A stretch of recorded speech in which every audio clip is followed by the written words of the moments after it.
Okay, so today I'm going to be showing you how to read the information stamped onto a P1907 bayonet. These were produced by mainly the British, Australian too, but sometimes I think South Africa also made a few. This is one of the most common bayonets you'll find out there. Some people refer to it as the samurai bayonet, but it's not really the best name for it. I would call it the 1907, which is its designated name. So this bayonet was designed after the Japanese Arisaka.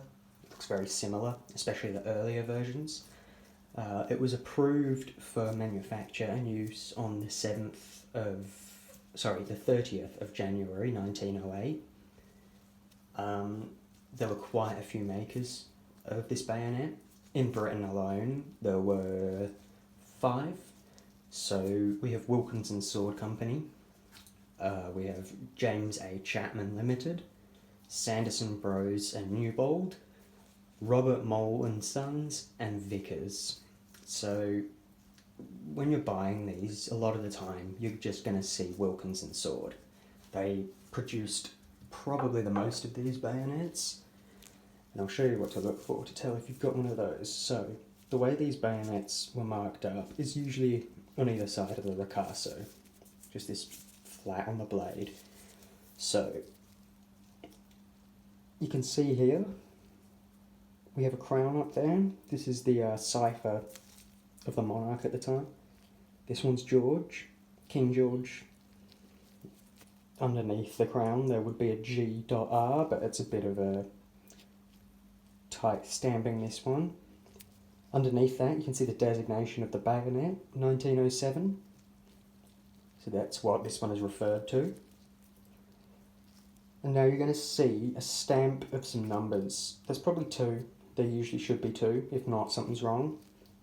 So the first 2 digits will be the day, and then the month, and the second 2 digits will be the year. So this one, it's a bit misstruck, but I'm almost certain that it's 11 for November and 18 for 1918. And then underneath that, you can see we've got a bit of writing here. Once again, a bit misstruck, so it's hard to make out on this one. But that does say Wilkinson. So Wilkinson changed their markings quite a lot. This is an early-ish one, so it'll change. You'll see Wilkinson Sword Co., you'll see WSC, you'll see just Wilkinson, you might see Wilkinson Pole Mole, but they're all the same. They're all the same manufacturer, just from a different time. So that's a Wilkinson. This one's a Sanderson. This one's a bit nicer struck, so you can get a better idea of what's going on. So you can see up there the cipher marked GR. Then you've got your 1907. This one is 918. So another 1918 made bayonet. And this one's by Sanderson. And once again, the markings for Sanderson sometimes might change a bit. I think I've seen variations, but you'd be able to work it out. So if we flip over the ricasso, now you've got the other side. And it's pretty confusing if you don't know what you're looking at, but I'll explain it. So this X mark, which you'll see on most Commonwealth bayonets, is a bend test mark. So they would put these blades in a machine, and that would bend them after they've been heat treated, see if they're worth using or if they're just worth scrapping. So if it passed, you will see an X, which you'll pretty much see on every bayonet. Another thing you'll see on most bayonets is this mark up the top. That's referred to as the crow's foot or the broad arrow, but this is pretty much a government acceptance mark in the Commonwealth. You'll see that all over, from Britain to Australia to South Africa to Canada, it's everywhere. So these marks here that you see, these smaller little crests with a crown on the top, these are inspection markings. These vary the numbers and letters will vary depending on where it was inspected and who inspected it. Usually I would guess an E at the bottom is an Enfield inspection, but that was just my guess. But you'll find a lot of those sometimes. Also, on the other side here, you might also have a date stamped, which isn't on every bayonet. But if it is stamped on there, that means that it was reissued in that year. So this would have been made in 1918. Probably didn't get used because it was made towards the end of the war. Probably sat in storage. And then in 1930, it would have been taken out of stores, looked over, cleaned up, reissued to somebody else. So you'll often see reissue dates stamped all over. I'll just show you an Australian make, because there are two British ones. Lithgow was the company that made Australian bayonets. This is a World War II version. You will see variations of this bayonet and the British one that have a hook here, referred to as a hooked quillum. They were ordered to be removed from these bayonets on the 29th of October 1913. So the reason why they were on there in the first place is people will tell you it was to snap other bayonet blades while fighting and stuff, and it's all a lie. They were simply on there so you could stack your rifles together when you had your bayonets fixed. So they wouldn't be sitting in the dirt.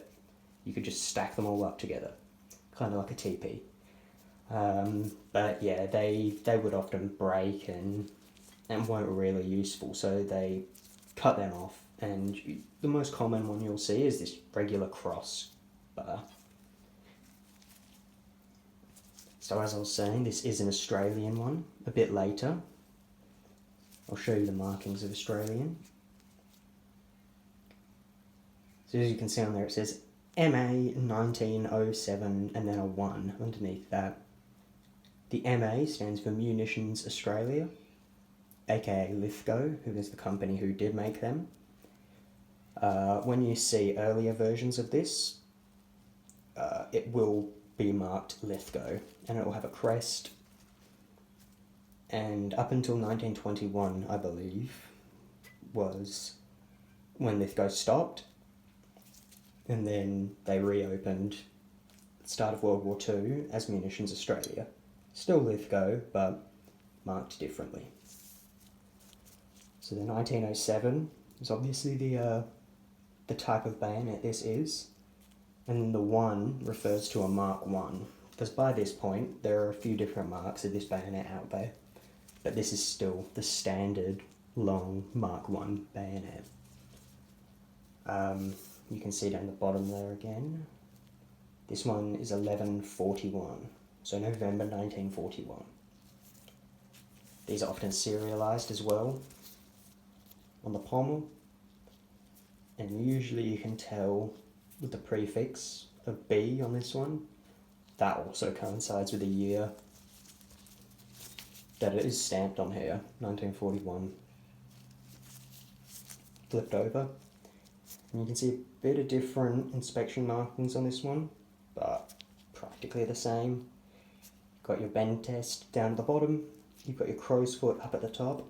The crow's foot's always looked a bit different when the Australians have done it. And then you've got some Lithgow inspection marks here. And then that MA stamped there, another Munitions Australia inspection. This one has been redone post-war. As you can see, it's got 1952 dated grips on it. And if you look on the spine there, you can sort of make out a date. It's an R-55.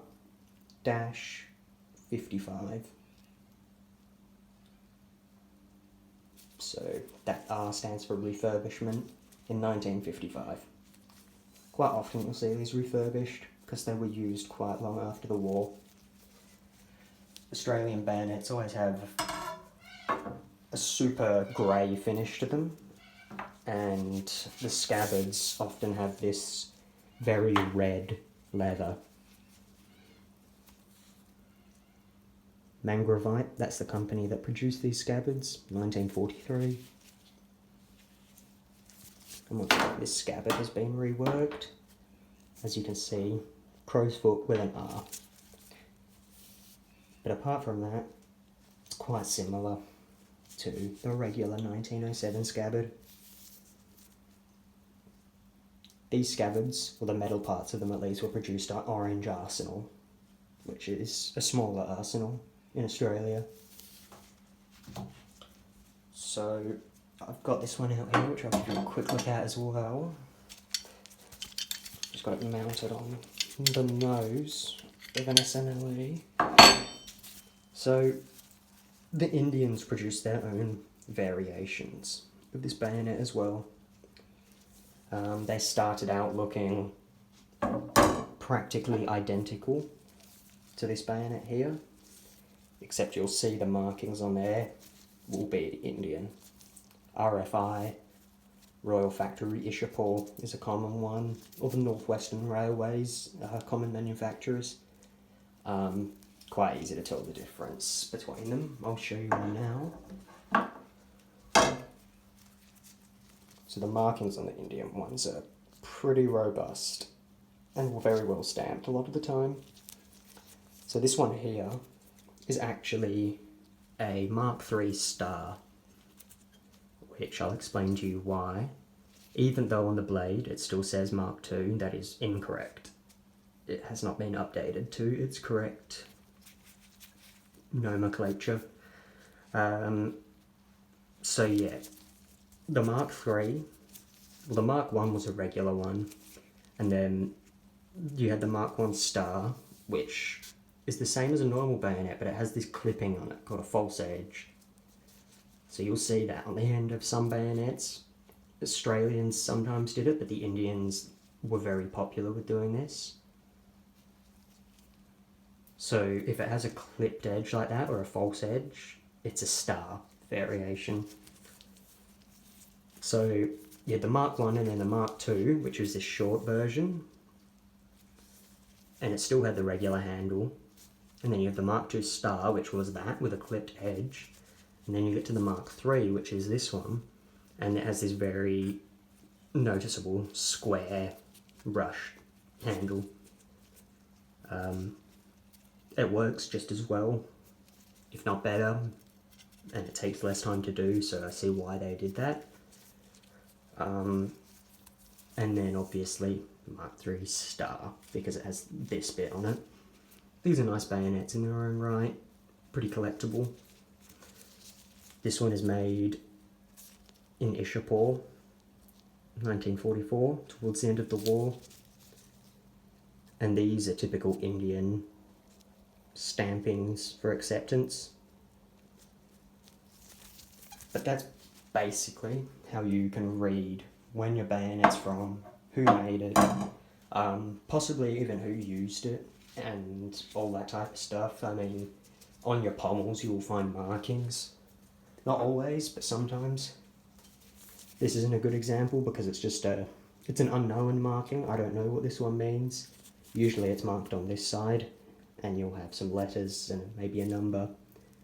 And that can help you figure out what unit your bayonet was issued to, but once again, quite rare to actually find that. That's pretty much just a basic overlook of the 1907. I could go way more in depth into it, and will do in the future on separate ones, but that should help you figure out how to read what you've at least got. So hopefully that helps. Yeah, cheers, thank you.